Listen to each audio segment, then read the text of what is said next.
इस वक्त की बड़ी खबर, उत्तर प्रदेश संभल हिंसा से जुड़ी योगी सरकार संभल हिंसा पर सख्त, ये जानकारी सामने निकल कर आ रही है। बाकायदा आरोपियों की पहचान के लिए पोस्टर्स अब लगाए जाएंगे। जो सीसीटीवी में चेहरे कैद हुए हैं आरोपियों के, उपद्रवियों के, हुड़दंगियों के, जो ड्रोन कैमरे से ली गई तस्वीरों में चेहरे सामने आ रहे हैं, उन्हीं चेहरों के पोस्टर्स अब संभल में लगाए जाएंगे ताकि उनकी पहचान हो सके। सार्वजनिक जगहों पर ये पोस्टर्स लगाए जाएंगे। नुकसान की भरपाई भी इन्हीं आरोपियों से करवाई जाएगी। देखिए, संभल में दंगाइयों के पोस्टर्स लगाए जाने के मुद्दे को लेकर भाजपा के पूर्व सांसद हरीश द्विवेदी कह रहे हैं पोस्टर भी लगेंगे और एनएसए के तहत कार्रवाई भी होगी। देखिए, जो भी उपद्रवी हैं उनके पोस्टर भी लगेंगे, उनके ऊपर एनएसए भी लगेगा, उनके ऊपर खड़ी कार्रवाई भी होगी। कानून अपना काम करेगा, क्योंकि जिस प्रकार की घटना वहाँ पर हुई है, कहीं न कहीं एक विशेष समुदाय के लोगों ने पुलिस के ऊपर हमला किया है। जब कोर्ट ने ये आदेश दिया कि जामा मस्जिद का वहाँ पर सर्वे हो, तो उसमें उनको सहयोग करना चाहिए और सहयोग ना करके वो पुलिस के ऊपर हमला किए हैं, तो ये निंदनीय है। और मुझे लगता है कि पुलिस प्रशासन कड़ी से कड़ी कार्रवाई करेगी।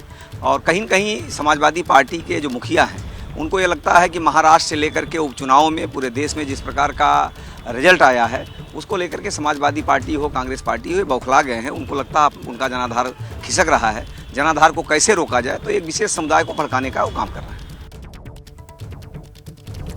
और संभल हिंसा से जुड़ी एक और बड़ी खबर, पुलिस ने 21 आरोपियों को जिन्हें गिरफ्तार किया है, तस्वीर उनकी जारी की है। गिरफ्तार आरोपियों में 3 नाबालिग भी हैं। तीनों नाबालिग को बाल सुधार गृह भेज दिया गया है। संभल हिंसा से जुड़ी ये बड़ी खबर, पुलिस ने गिरफ्तार 21 आरोपियों की तस्वीर जारी कर दी है। उसमें 3 नाबालिग हैं जिन्हें बाल सुधार गृह भेजा गया है।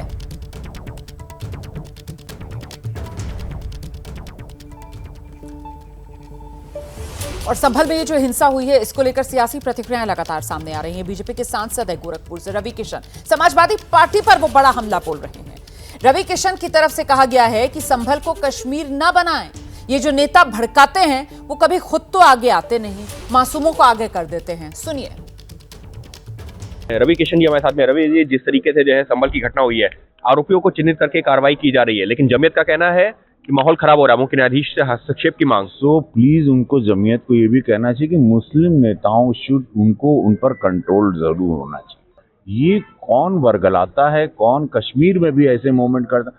कृपया मेरी निवेदन है, रिक्वेस्ट है, संभल को आप लोग कश्मीर का चेहरा ना दें। लोकल नेताओं से खास निवेदन है, वहाँ की कम्युनिटी, समाज से, मुस्लिम समुदाय से, कोई ये लोग जो भड़काते हैं, वो लोग क्यों आगे ईंट लेके, पत्थर बंदूक लेके नहीं रहते। सियासी प्रतिक्रियाएं अपनी जगह, लेकिन फिलहाल अभी संभल में स्थिति क्या है जानने के लिए सीधे आपको ग्राउंड पर लेकर चलेंगे। हमारे साथ हमारे सहयोगी अहमद बिलाल इस वक्त मौजूद हैं और जरा जानते हैं बिलाल से अभी हालात कैसे हैं संभल में। बिलाल।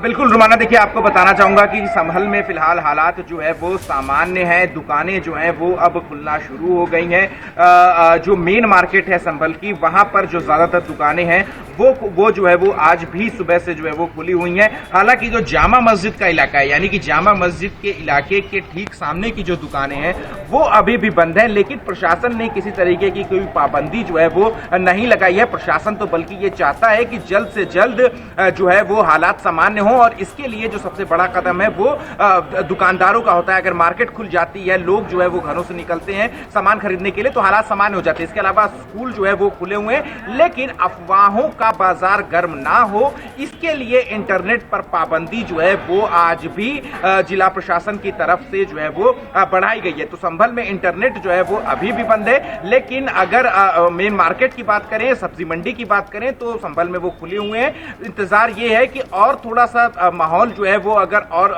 सामान्य हो जाते हैं, तो फिर जो जामा मस्जिद के इलाके की जो दुकानें हैं उनको भी वो भी वहां पर भी जो दुकानदार हैं, व्यापारी हैं, वो अपनी दुकानों की ओर वापस आ जाएंगे। इसके अलावा एक बड़ी अपडेट जो है वो इस संभल हिंसा मामले में है कि जिला प्रशासन ने, पुलिस प्रशासन ने यूपी सरकार को एक विस्तृत रिपोर्ट जो है वो भेजी है, जिसमें कि जो जिस तरीके की हिंसा रही है उसकी एक टाइमलाइन के साथ सारी डिटेल्स जो है वो उसमें सम्मिलित है कि भीड़ किस तरीके से जुटी, कितने बजे जुटी, किस तरीके से पुलिस पर जो है वो पथराव किया गया, उसके बाद पुलिस ने क्या एक्शन लिया और जो आरोपी, जो 27 आरोपी अभी पुलिस की गिरफ्त में है, जिनमें 3 महिलाएं भी हैं, तो उनको किस तरीके के इंस्ट्रक्शंस जो है वो मिले थे। क्योंकि पुलिस के सूत्रों का दावा है कि ये हिंसा जो है वो स्पॉन्टेनियस नहीं बल्कि एक सुनियोजित थी। पुलिस के सूत्रों का यह भी दावा है कि वहां पर भीड़ जो है एक रूमर क्रिएट करके, यानी कि अफवाह जो है वो बना करके वहां पर भीड़ जो है एक सुनियोजित तरीके से जुटाई गई थी और फिर उसके बाद उनको ये निर्देश दिया गया था कि पथराव जो है वो पुलिस के ऊपर करना है। तो इसके लिए जो इलाके के, यानी जामा मस्जिद इलाके के अगल बगल के जो सीसीटीवी फुटेजेस हैं, इसके अलावा जो पुलिस के जो ड्रोन फुटेजेस हैं, वो भी डेटा जो है वो डंप करके उससे जो आरोपियों की पहचान है वो सुनिश्चित जो है वो की जा रही है। इसके अलावा जब हिंसा हो रही थी, पथराव हो रही थी, तो इलाके में कितने मोबाइल फोन एक्टिवेट थे, उनके डेटा भी जो है वो की स्टडी जो है वो उनका की जा रही है, ताकि ये पता लगाया जा सके कि किस तरीके से भीड़ जो है वो जुटाई गई थी। रुमाना, बिल्कुल, आप रहिए मेरे साथ में लौटूंगी आपके पास। देखिए, इस बीच लगातार सियासी प्रतिक्रियाएं आ रही हैं। आम आदमी पार्टी के सांसद हैं संजय सिंह, वो बड़ा आरोप लगा रहे हैं। संजय सिंह की तरफ से कहा गया है संभल का दंगा यूपी सरकार द्वारा प्रायोजित दंगा है। तो विपक्ष एक सुर में संभल में जो हिंसा हुई है उसके लिए योगी सरकार को कटघरे में खड़ा कर रहा है और यही बात संजय सिंह भी कह रहे हैं। संभल के अंदर जिस तरीके से प्रशासन ने जानबूझकर, ये हिंदू मुस्लिम दंगा नहीं है, ये प्रशासन और मुसलमानों के बीच का झगड़ा है जिसमें 5 लोगों की जान गई। ये दंगा है सिर्फ और सिर्फ उत्तर प्रदेश की सरकार द्वारा प्रायोजित दंगा, उत्तर प्रदेश की सरकार के द्वारा प्रायोजित हिंसा। तो मैं बार बार इस बात को कह रहा हूं कि उत्तर प्रदेश का गरीब नौजवान, बेरोजगार नौजवान, वो दर दर ठोकरें खाएगा नौकरी के लिए। और अमित शाह का लड़का हो या भारतीय जनता पार्टी के नेताओं का लड़का हो, ये दुबई के शेखों के साथ हजारों करोड़ का बिजनेस करेंगे। तुम धंधा करो, हम धर्म के नाम पे झगड़ा करें, ये व्यवस्था चलेगी नहीं। तो इनको भी उजागर हम करना चाहते हैं, इसलिए मैंने 0 आवर का नोटिस दिया। और संभल हिंसा से जुड़ी एक और बड़ी खबर मैं आपको बताने जा रही हूं। पुलिस ने 100 से ज्यादा पत्थरबाजों की पहचान कर ली है। सीसीटीवी फुटेज के आधार पर, ड्रोन कैमरे के आधार पर यह पहचान की गई है। 100 से ज्यादा पत्थरबाजों की अब तक पहचान कर ली गई है। साथ ही इस मामले में अभी तक 27 आरोपियों को गिरफ्तार किया गया है। आरोपियों में 3 नाबालिग भी बताए जा रहे हैं जिन्हें बाल सुधार गृह भेज दिया गया है। कुछ महिलाएं भी जिन्हें गिरफ्तार किया है पुलिस ने, और साथ ही जो फरार आरोपी हैं उनकी तलाश तेज कर दी। और इस बीच कांग्रेस सांसद इमरान मसूद संभल पर क्या कह रहे हैं, सुनते हैं। जिनकी हत्या हुई है उनका केस दर्ज कराएं, लेकिन वो जहां केस दर्ज कराना चाह रहे हैं, जिन्होंने हत्या की उनके खिलाफ केस दर्ज करें। इस तरह करने से क्या फायदा। जिस तरह से तो जो बोला सही तो बोला, जो हो रहा है देख तो रहे हैं, सब सारी दुनिया देख रही है। राहुल जी के अलावा बोल कौन रहा है। राहुल जी चाहते हैं कि समानता का अधिकार सबको मिले, सबके जो अधिकार है उनका संरक्षण हो।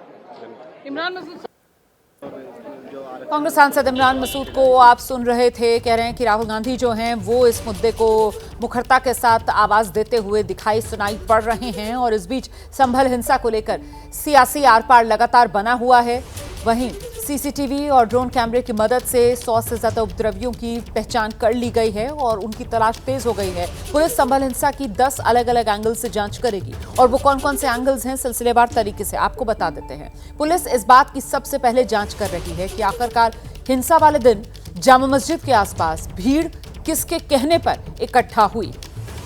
दूसरा पॉइंट, पुलिस की जांच के लिए सवाल ये कि मौके पर मौजूद भीड़ को हिंसा के लिए किसने उकसाया। तीसरा एंगल, पुलिस संभल की शाही जामा मस्जिद के आसपास के इलाकों में लगे मोबाइल डेटा की जानकारी इकट्ठा करने में लगी है ताकि ये पता लगाया जा सके कि हिंसा के समय कितने मोबाइल नंबर्स एक्टिवेटेड थे और उनका डेटा और डंप डेटा को भी पुलिस इकट्ठा कर रही है, जो पुलिस जांच का अहम हिस्सा है। चौथा एंगल, संभल पुलिस हिंसा के दौरान दंगाइयों द्वारा तोड़े गए सीसीटीवी कैमरों के डीवीआर जब्त कर उनकी फुटेज रिकवर कर रही है ताकि दंगाइयों की पहचान हो सके। पांचवा पॉइंट, संभल पुलिस ने अब तक 27 मोबाइल फोन को फोरेंसिक लैब में जांच के लिए भेजा है ताकि इन फोन में से डिलीट डेटा को रिकवर कर ये पता लगाया जा सके कि हिंसा से पहले क्या दंगों की प्लानिंग की गई थी।